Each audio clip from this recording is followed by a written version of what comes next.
Ako si Daniza Lopez, hatid sa inyo ang mga pinakamainit na balita sa bansa dito sa News Force. Sa ulo ng mga balita, forest fire sumiklab sa Mount Arayat. Tatlong OFWs nasawi sa malawakang pagbaha sa UAE. Mahigit 20 grupo nagprotesta sa harap ng embahada ng China bilang pagkondena sa pangharas ng China Coast Guard sa West Philippine Sea. ERC iniimbestigahan kung may naging paglabag ang mga generation company kaugnay ng insidente ng power outages. Pagbabago sa presyo ng isda at pagkaing dagat, inanunsyo ng PFDA. 6 na miyembro ng Abu Sayyaf sumuko sa Sulu. Patas at pantay na balita, komprehensibong ulat para sa pulso ng masa. Ito ang News Force.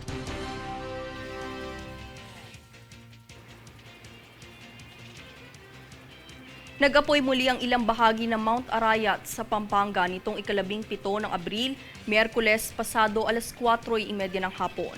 Ikatlong beses nang namataan ng pagsiklab sa nasabing bundok kung saan tinatayang nasa 18 ektarya na ng lupa ang nasunog.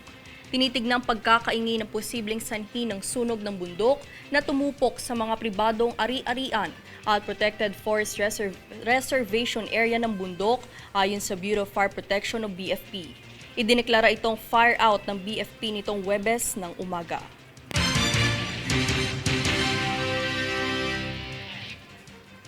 Sa ibang balita ay desidido ang Land Transportation Franchising and Regulatory Board o LTFRB sa nakalaan na petsa ng palugit para sa jeepney modernization na hindi na muli itong palalawigin pa.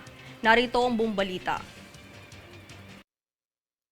Mariing inihayag ng Land Transportation Franchising and Regulatory Board o LTFRB na buo ang desisyon nito na hindi na palalawigin pa ang araw ng palugit para sa industry consolidation ng Public Utility Vehicle Modernization Program o PUVMP na isinusulong ng pamahalaan. Ito'y alinsunod na rin sa inilahad ni Pangulong Ferdinand Bongbong Marcos Jr. na mananatiling sa katapusan ng Abril ang petsa ng palugit para sa mga hindi pa nagko-consolidate. Simula Mayo naman ay uumpisahan na ang panghuhuli at pag-i-impound ng mga pampublikong sasakyan na hindi nakapag-consolidate dahil kinokonsidera na ang mga ito bilang walang prangkisa ayon kay LTFRB Chair Teofilo Guadis III. Sa kasalukuyan ay nasa 80% na ang mga consolidated units na naitala ng LTFRB kung saan nakatuon ito sa final phasing para sa modernisasyon ng mga PUVs. Daniza Lopez, nag-uulat para sa One Media Network.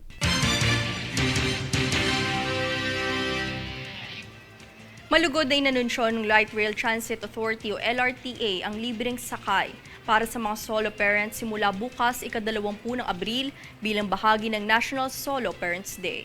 Mangyaring ipresenta lamang ang Solo Parents Identification Card o Solo Parents Certificate of Eligibility para sa libreng sakay mula alas 7 hanggang alas 9 ng umaga at alas 5 hanggang alas 7 naman ng gabi.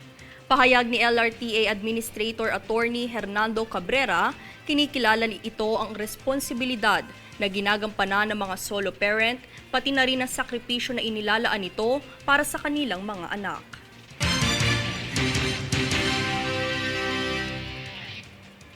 Sa darating na taong 2025, ninanais ng Department of Agriculture o DA ang planong dagdag pondo para sa mga sektor ng palaisdaan at pagsasaka. Jade Buhoy para sa balita.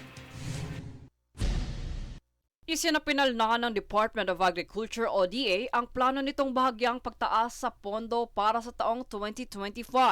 Kaugnay ng mithiing gawing modernisado ang sektor ng pagsasaka at palaisdaan upang mapataas ang kita ng mga magsasaka at mangingisda.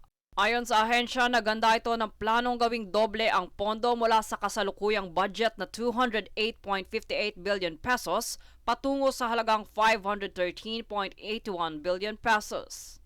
Bahagi ng kalihim na si Francisco Chu Laurel Jr., pinagpaplanuhan pa ang ibang estratehiya ukol rito kung saan kinakailangan din ang suporta ng pribadong sektor upang maisakatuparan ang mga proyekto gaya ng karagdagang infrastruktura, irigasyon, pati na rin ang mga post-harvest facilities. Binigyan din ng kalihim ang kakulangan sa pondo ng agrikultura sa loob ng 4 na dekada, kung saan nagresulta ito sa tuloy-tuloy na pagbaba ng lokal na produkto na siyang kaakibat ng isyong kahirapan na kinakaharap ng mga mamamayang nabibilang sa sektor. Ayon sa ahensya, ang karagdagang pondo para sa taong 2025 ay ilalaan para sa modernisasyon ng palaisdaan at pagsasaka, maging ang kaligtasan sa pagkain at aksyon para masugpo ang smuggling sa mga produkto. Kaugnay sa nasabing plano ay ang mga kaakibat na ahensya gaya ng National Irrigation Administration, National Food Authority, Philippine Coconut Authority, Philippine Fisheries Development Authority at National Dairy Authority. Jade Buhoy, nag-uulat para sa One Media Network.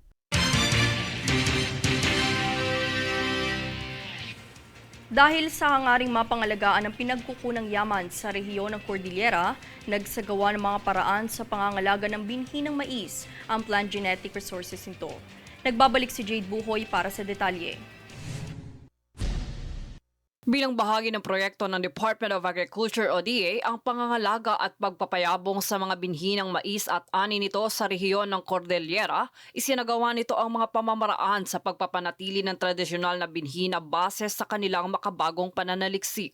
Sa nasabing pananaliksik, dito nakuha nila ang mga sample na gagamitin upang maobserbahan ang proseso kung paano ito mapangangalagaan na siyang naaayon para sa mga pananim na nabibilang sa rehiyon. Bukod rito, gumawa rin sila ng pag-aangkop at pagpaparami ng tradisyonal na uri ng binhi ng mais upang mas mapalawak ang pagiging bahagi ng lokal na komunidad sa pagpapaunlad ng agrikultura. Kabilang din sa gawain ito ang paghihikayat sa indigenous community na maging bahagi kung saan nakikipag-ugnayan din ang mga magsasaka, eksperto at mga namamahala ng ahensya upang mapangalagaan at mapanatili ang binhi ng mais na maaaring maitanim sa maliliit na lugar. Pagbibigay diin ng ahensya, mahalaga ang pagpapanatili at pangangalaga nito dahil ang mais ay isa sa maituturing pangunahing pagkain sa bansa.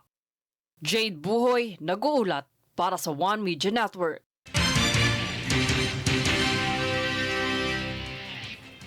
Isang malungkot na balita dahil 3 overseas Filipino workers o OFWs ang nasawi sa matinding pagbaha sa United Arab Emirates o UAE. Ito ay ayon sa ulat ng Department of Migrant Workers o DMW kung saan nagpaabot ng pakikiramay ang kagawaran sa mga kapamilya at kamag-anak ng mga nasawi. 2 OFWs ang binawian ng buhay dahil sa suffocation sa loob ng kanilang sasakyan habang lubog sa baha at isa pang OFW ang namatay dahil sa aksidente sa sasakyan. Kaugnay nito, sinisiguro naman ng departamento na magpapaabot ito ng suporta at tulong sa mga pamilya ng mga nasawi.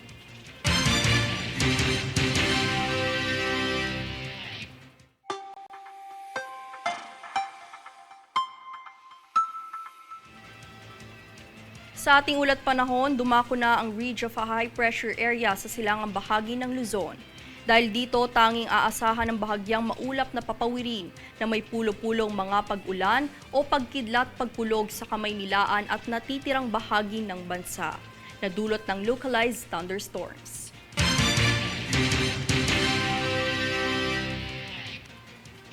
Susunod sa News Force. PBBM ipinag-utos na bigyang palugit ang mga e-vehicles sa regulasyon ng MMDA.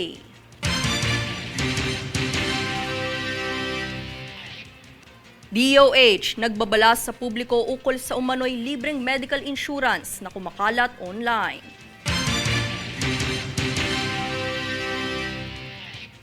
Mahigit 20 grupo nagprotesta sa harap ng Embahada ng China bilang pagkondena sa panghaharas ng CCG sa West Philippine Sea.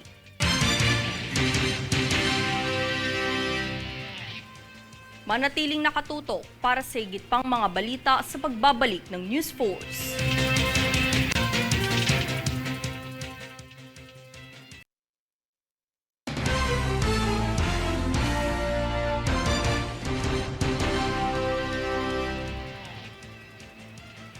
Nagprotesta ang mahigit 20 grupo sa tapat ng Embahada ng China. Ito umano'y bilang pagkondena sa mga pangaharas ng China Coast Guard sa West Philippine Sea. Panawagan ng mga relista, igalang umano ang United Nations Convention on the Law of the Sea o UNCLOS na siyang nagtatakda na pagmamay-ari ng Pilipinas ang pinag-aagawang teritoryo. Dagdag pa rito, naniniwala sila na hindi solusyon ang pangaharas ng China sa mga Pilipinong mangingisda at barko ng Pilipinas.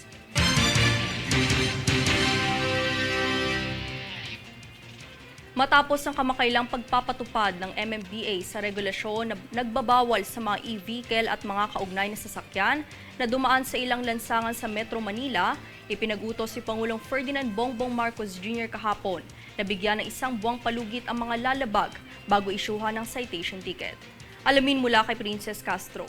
Ipinag-utos ni Pangulong Ferdinand Marcos Jr. nitong Huwebes na pansamantalang suspendihin ang pagpapatupad ng regulasyon hinggil sa pagbabawal sa mga electronic vehicle na dumaan sa ilang lansangan sa Metro Manila.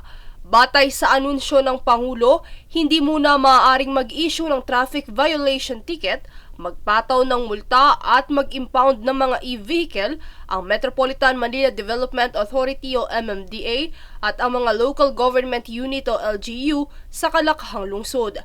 Ito ay sa kadahilan ng kailangan munang maglaan ng 1 buwan para muling suriin ng MMDA Regulation No. 24-022 Series of 2024. Ayon sa Pangulo, kung paparahin man sila, ito ay upang maayos na maituro ang mga kalsadang maaari nilang gamitin, pati na rin ang pagpapaalala ng mga bagong patakaran na ipinapatupad upang mapaigting ang kaligtasan at kaayusan sa mga lansangan. Dagdag pa ng Pangulo, masyado raw mabigat ang 2,500 pisong multa. Anya, hindi makakapag-adjust sa mga driver ng mga naturang sasakyan kung ganito kaagad ang multang bubungad sa kanila, kaya't kinakailangan anya na bigyan muna sila ng 1 buwang palugit nang sa gayon ay malaman nila ang dapat at hindi dapat gawin. Matatandaang nitong Lunes, 15 ng Abril, ay nagumpisa ang dry run ng MMDA para sa pagpapatupad ng regulasyong ito at nagsimulang manghuli nitong Miyerkules, 17 ng Abril. Sa ilalim ng regulasyon ng MMDA, ang mga e-vehicle tulad ng e-bike, e-trike, tricycle, kuliglig, pushcart, pedicab at iba pang kaugnay na sasakyan ay pinagbabawal na dumaan sa mga national at circumferential roads sa Metro Manila. Sa pagtatapos na pahayag ni Pangulong Marcos, binigyang diin din niya ang pagkakaroon ng sapat na panahon para sa MMDA at mga LGU na mangalap ng impormasyon sa pagpapatupad ng nasabing regulasyon. Princess Castro, nag-uulat para sa One Media Network. Pinangunahan ni Pangulong Ferdinand Bongbong Marcos Jr. ang ika-42 commencement exercise ng Layag Diwa Class of 2024 sa Camp General Mariano Castañeda, Silang, Cavite. Sa kabuuan, 223 mga kadete ng Philippine National Police Academy ang mga nagsipagtapos sa kursong Public Safety.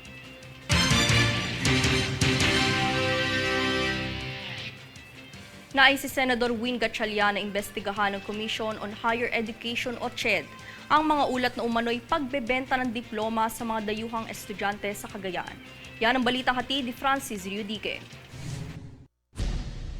Sa halagang 2 milyon, magkakaroon ka na umano ng degree.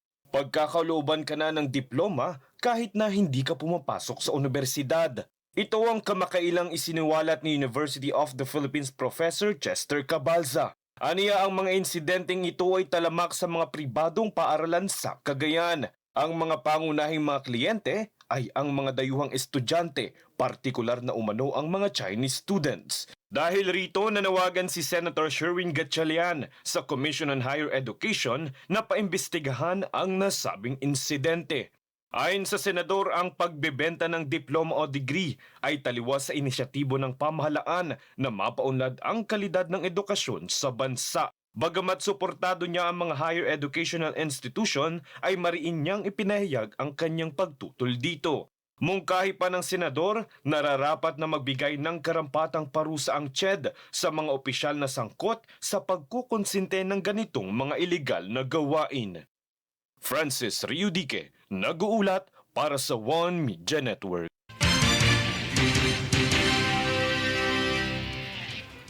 Alinsunod sa patuloy na issue sa pagitan ng COMELEC at Smartmatic, Kamakailang naglabas ng desisyon ng Korte Suprema hinggil dito. Ang detalye sa ulat ni Princess Castro. Kamakailan ay inilabas ng Korte Suprema ang desisyon na nagkaroon ng grave abuse of discretion ang Commission on Elections o COMELEC hinggil sa pagdidiskwalipika nito sa service provider na Smartmatic. Ang grave abuse of discretion ay ang paggamit ng kapangyarihan sa isang arbitraryo o hindi makademokratikong paraan dahil sa personal na issue. Kaugnay nito ay nagpahayag ng sentimiento si Senate Minority Leader Aquilino Martin Coco Pimentel hinggil sa usaping ito. Ayon sa kanya, huli na ang desisyon ng korte sapagkat mayroon ng pinasok na kontrata ang COMELEC sa bagong service provider na mula South Korea para sa bidding sa susunod na eleksyon. Samantala, ang naging ruling ng korte ay magdudulot umano ng panibagong sakit sa ulo ng COMELEC dahil iisipin na ngayon ng ahensya kung paano ang gagawin sa Smartmatic. Sa kabilang banda, sinabi naman ni Senador Francis Tolentino na nasa kamay na ng Office of Solicitor General at COMELEC ang pagdidesisyon sa magiging susunod na hakbang sa kasong ito at hindi pa naman daw pinal ang lahat. Anya, maaari pang maghain ng motion for reconsideration o mag-apela ang naging ruling ng SC. Princess Castro, nag-uulat para sa One Media Network.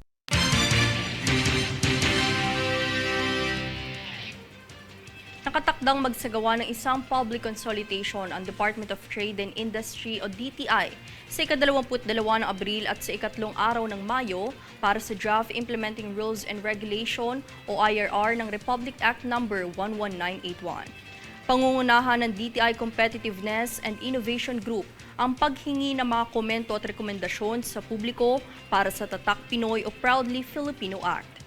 Maaaring makilahok online sa pamamagitan ng Zoom at live stream sa opisyal na Facebook page ng DTI-CIG simula sa Lunes 1:00 ng hapon hanggang 5:00 ng hapon, gayon din sa kaparehong oras sa ikatlong araw ng Mayo. Para sa registration, mangyaring bisitahin lamang ang opisyal na Facebook page ng ahensya para sa higit pang impormasyon.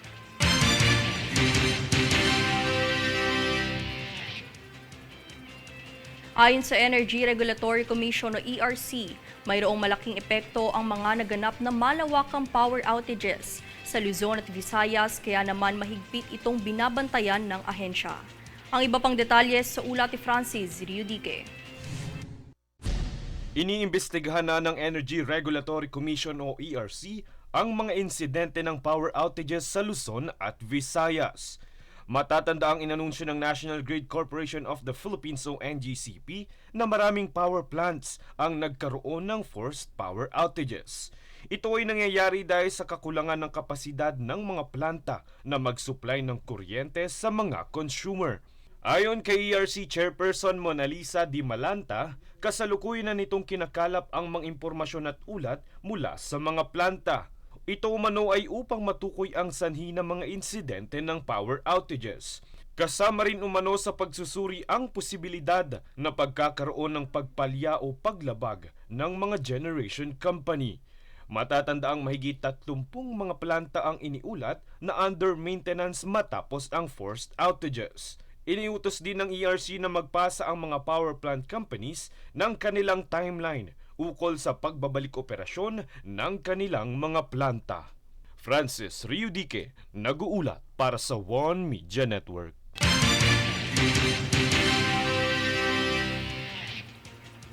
Muling nagbabala ang Department of Health o DOH kamakailan sa publiko laban sa kumakalat na malisyosong post sa social media na nagsasabing nag-aalok ito ng libreng medical insurance. Nilinaw ng DOH na ang nasabing page ay peke, pati na rin ang anumang affiliate links at post na nakasaad dito. Dagdag pa nito ay maaaring magsampa ng kasong kriminal kung magpapatuloy ang nakaukulang post. Patuloy namang hinihikayat ng DOH ang publiko na kumuha lamang ng impormasyon mula sa mga mapagkakatiwalaang source at platform tulad ng opisyal na Facebook page ng DOH na maaaring maabot sa pamamagitan ng nakatala sa inyong TV screens.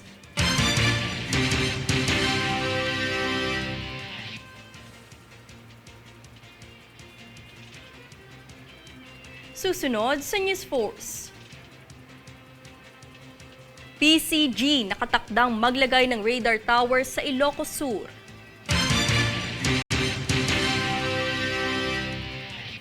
Pagbabago sa presyo ng isda at pagkaing dagat inanunsyo ng PFDA.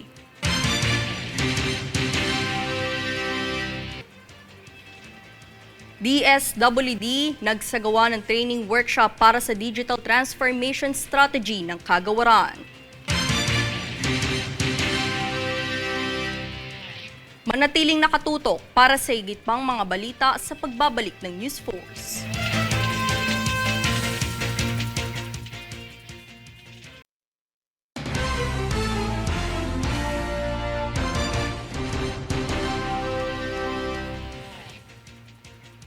Naglabas na opisyal na anunsyo ang Philippine Fisheries Development Authority o PFDA ukol sa pagbabago ng presyo ng isda kada kilo sa lokal na merkado.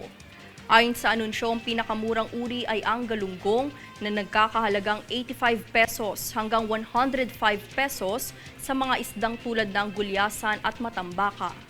Samantalang nagkakahalaga namang 110 pesos ang isdang tilapia hanggang 400 pesos para sa uri ng hipon.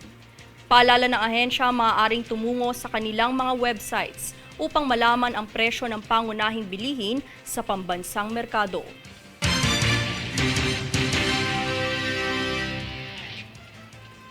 Mabilis namang inaksyonan ng Department of Social Welfare and Development o DSWD ang estratehiyang digital transformation ng Kagawaran. Panoorin ang buong ulat. Sa dedikasyon ng Department of Social Welfare and Development o DSWD na maisakatuparan ang digital transformation strategy ng Kagawaran ay muling isinagawa nito ang isang training workshop. Naniniwala si DSWD Secretary Rex Gatchalian na mapapabuti nito ang agarang pagresponde sa kinakailangan ng mga Pilipino dahil ang pagsasanay ay nakatuon sa pagpapahusay ng social welfare services. Dagdag pa niya, isa itong hakbang upang palawakin ang digital skills ng mga kawani ng ahensya na magamit ito ng tama at epektibo na maisakatuparan ang mga layunin ng Kagawaran. Sa 5 araw na training workshop ng DSWD ay gumagamit din ang mga empleyado nito ng Business Intelligence ICT tool na tinatawag na Tableau. Daniza Lopez nag-uulat para sa One Media Network.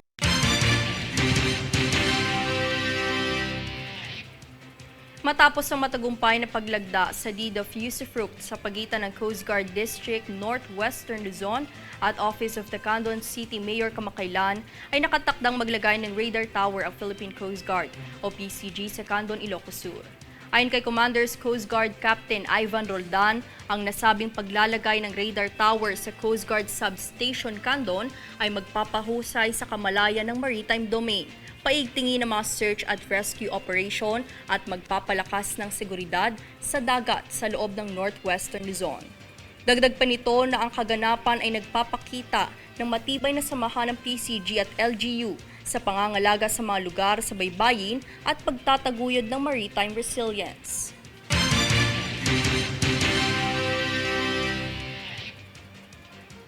Nitong kamakailan lang ay pinangunahan ng mga operating troop ng 1,102nd Infantry, Ghana Rule Brigade ng 11th Infantry Alakdan Division sa pakikipag-ugnayan sa mga local government agency ang pagsuko ng 6 na miyembro ng Abu Sayyaf Grupo ACG sa barangay Tanduluok sa Sulu. Kasabay nito ay isinukuri ng 6 na dating miyembro ng ASG ang kanilang mga armas at nagbigay tulong naman ang Bangsamoro Autonomous Region in Muslim Mindanao's Ministry of Social Services Development para sa pagsisimula ng mga dating miyembro ng bagong buhay kasama ang kanilang mga pamilya.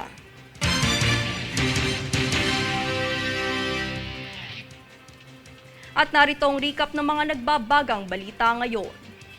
Sa ulo ng mga balita, forest fire sumiklab sa Mount Arayat. 3 OFWs nasawi sa malawakang pagbaha sa UAE. Mahigit 20 grupo nagprotesta sa harap ng embahada ng China bilang pagkondena sa pangharas ng China Coast Guard sa West Philippine Sea. ERC iniimbestigahan kung may naging paglabag ang mga generation company kaugnay ng insidente ng power outages. Pagbabago sa presyo ng isda at pagkaing dagat, inanunsyo ng PFDA. 6 na miyembro ng Abu Sayyaf sumuko sa Sulu. Patas at pantay na balita, komprehensibong ulat para sa pulso ng masa. Ito ang News Force.